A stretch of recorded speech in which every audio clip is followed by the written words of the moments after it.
Hola a todas y a todos, soy Javier Castiñeiras, profesor en el área de Historia del Arte en el Departamento de Patrimonio Artístico y Documental de la Universidad de León. También soy miembro del Grupo de Innovación Docente y de Arte, desde el que de un tiempo a esta parte venimos aplicando las denominadas metodologías activas de enseñanza a los estudios de Historia del Arte.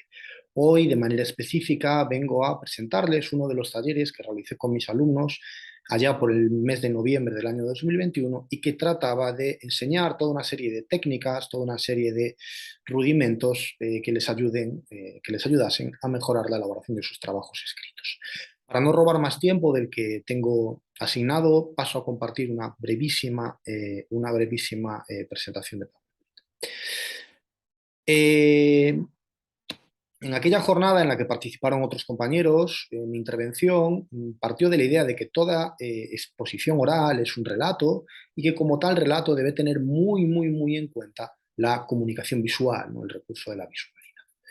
Eh, Entendiendo que mi presentación debía ser un ejemplo, quise captar la atención de mis alumnos con esta frívola metáfora del fusilamiento, ¿no? Con la célebre obra de Goya, ya que en cierta medida el alumno se siente a veces de esta manera, ¿no?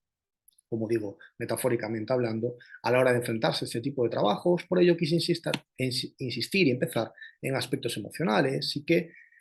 antes de empezar cualquier otra cuestión, el alumno debe relajarse y disfrutar. Y en ese proceso de relajación y de disfrute del aprendizaje y de la adquisición de conocimiento, deben también tener en cuenta que no están solos, que la carrera académica es una carrera en compañía, tanto de profesores como de los propios compañeros, y que deben tirar de unos y de otros, cada uno a su nivel y cada uno desde su lugar,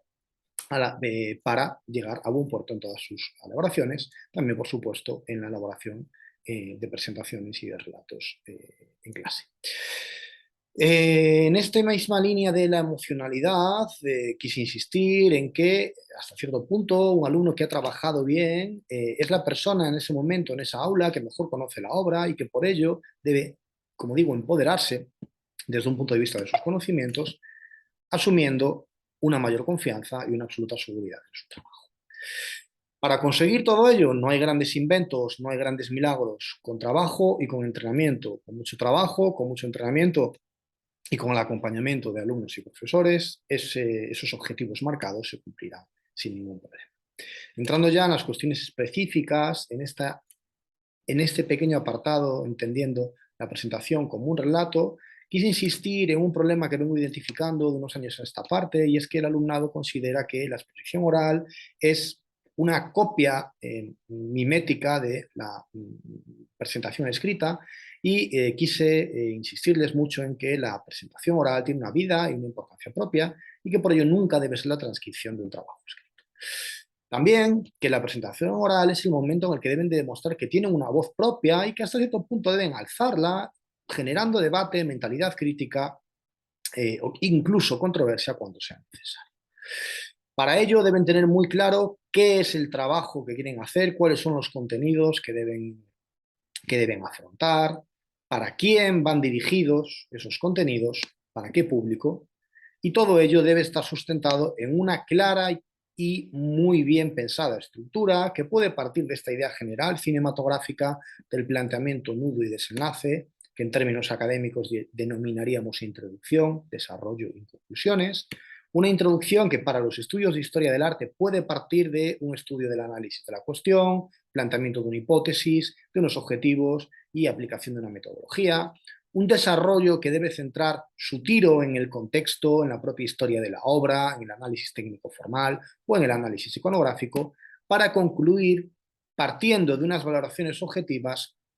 y terminar vertiendo una opinión personal, eso sí, que siempre esté sustentada en criterios científicos y no en valoraciones subjetivas que nada tengan que ver con la disciplina.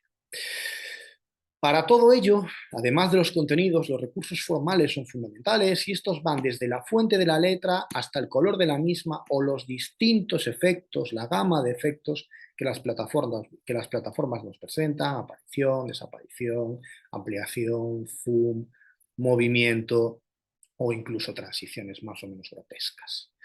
Todo ello ayudará a la captación de la atención, una captación de la atención que debe evitar la monotonía. Por ello es muy importante aprender a modular el tono de la voz, utilizando un ritmo, a la hora de establecer nuestros discursos, con las pausas que sean convenientes, con la propia modulación de la voz o con un lenguaje gestual que tan elocuentemente nos demuestra Johnny Cash en la imagen mostrada en pantalla.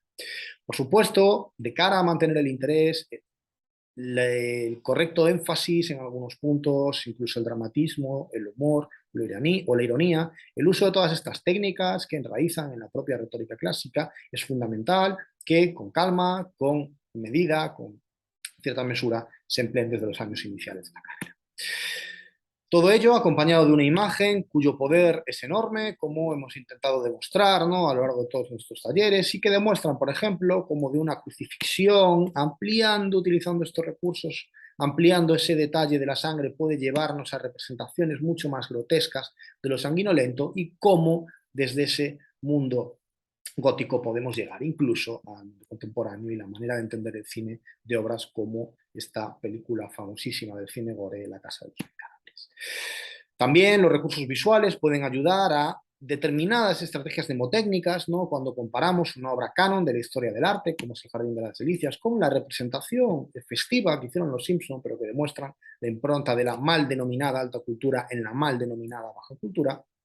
o, por supuesto, el empleo de recursos propios de las redes sociales, como los GIFs, los memes o las imágenes. Finalmente, el alumno debe entender que la fotografía ya no es el único recurso visual, que el dibujo ya no es el único recurso visual y que de un tiempo a esta parte debemos hacernos también con estas herramientas tridimensionales que nos ayudan a visualizar el patrimonio, la historia artística, que incluso en el mundo tan vilipendiado a veces de los videojuegos tiene hilos muy interesantes de los que tirar a la hora de trabajar con conceptos histórico-artísticos. Todo ello ha intentado empoderar al alumno, ofrecerle recursos más allá de los contenidos y que en suma todo ello combinado enriquezca sus trabajos, pero también enriquezca su propio proceso de aprendizaje. No quiero robarle más tiempo, les doy las gracias y les envío un afectuoso saludo.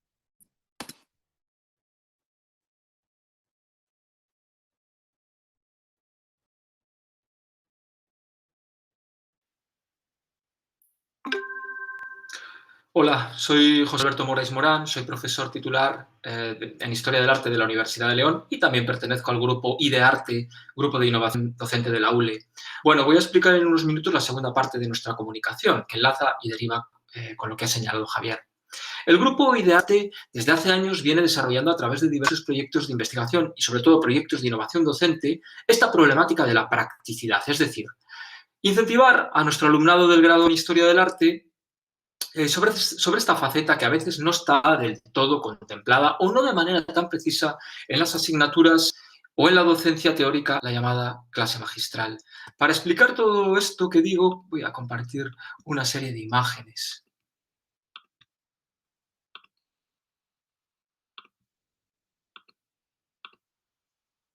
Bien, para desarrollar esta explicación, como digo, a partir de estas imágenes, quiero remarcar que este es el objetivo de nuestro proyecto y también el objeto de esta comunicación. Abordar cómo nosotros hemos trabajado a partir de dos acciones, que son las que estamos explicando, y a partir de las metodologías activas. En mi caso, como tutor de prácticas extracurriculares del grado en Historia del Arte, el marco de trabajo es la puesta en práctica de los conocimientos en la carrera, a través, primero, de las prácticas en instituciones culturales, generalmente en la provincia de León, pero también fuera, y de toda índole, museos, archivos, galerías. Y, en segundo lugar, mediante la concepción, redacción e implementación de proyectos culturales diseñados para aplicarse en el medio rural. Nos parece importante. Claramente, los estudios en la carrera, a lo largo de todas las materias que componen el grado en Historia del Arte, se han desarrollado competencias derivadas de las clases magistrales o la teoría, pero aquí impulsamos el segundo paso, es decir, su puesta en práctica. O, por decirlo de otra manera, que el alumno entre en contacto con un escenario bastante semejante a los ámbitos de trabajo, ¿no?, que es la vida laboral. La profesionalización, que es un concepto que venimos trabajando.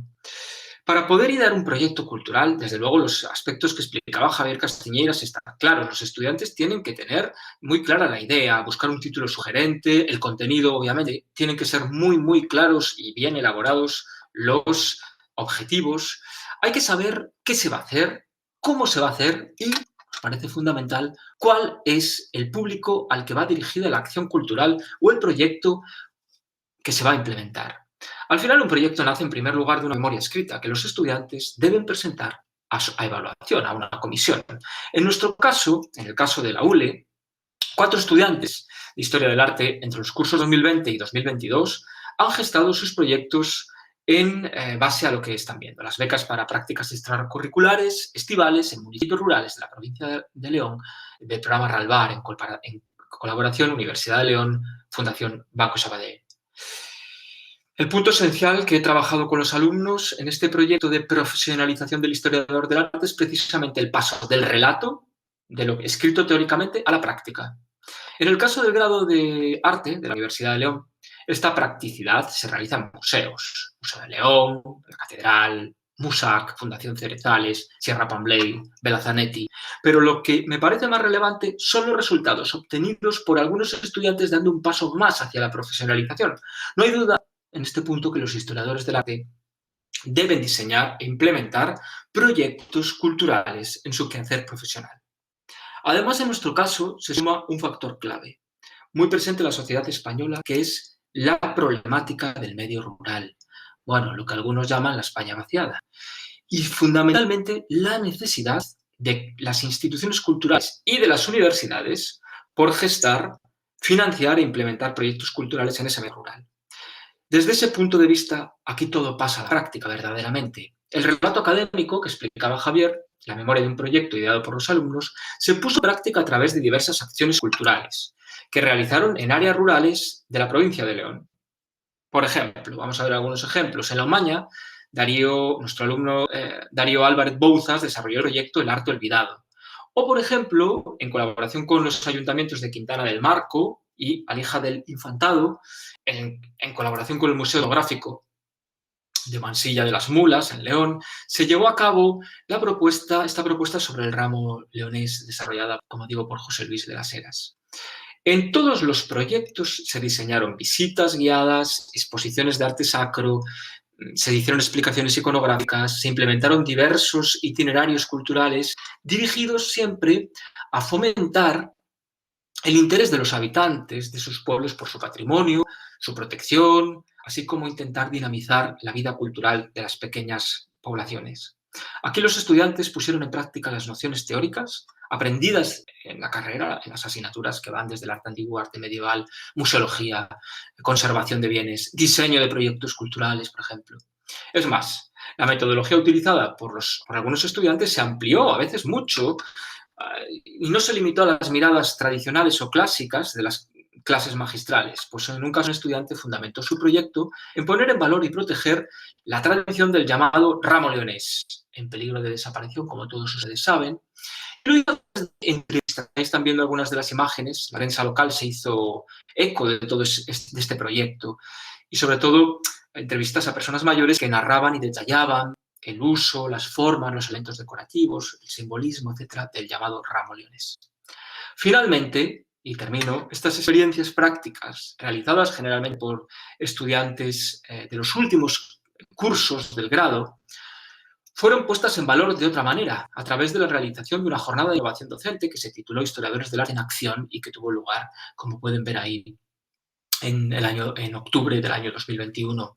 Es importante porque aquí los alumnos que habían desarrollado proyectos en el medio rural y aquellos que tuvieron su primer contacto con la vida laboral en las prácticas extracurriculares presentaron sus experiencias y vivencias, los modos en que realizaron estas acciones, a los estudiantes del grado, poniendo especial atención en los de los primeros cursos. En conclusión, como hemos intentado demostrar mediante esta comunicación, de la dimensión teórica, del relato teórico, de las clases o de un ensayo, se puede pasar con éxito y enriquecimiento para los estudiantes a una dimensión práctica. Los relatos académicos pueden acabar implementándose y completando una dimensión, la del mundo profesional, que durante las clases magistrales no tiene un desarrollo tan amplio. Las metodologías activas son el objeto esencial, la acción, el objeto esencial que perseguimos todos los profesores que trabajamos en grupo y de arte. Bueno, gracias por su atención, por haberme dedicado estos minutos Les dejo aquí mi correo electrónico y estoy a su disposición. Gracias.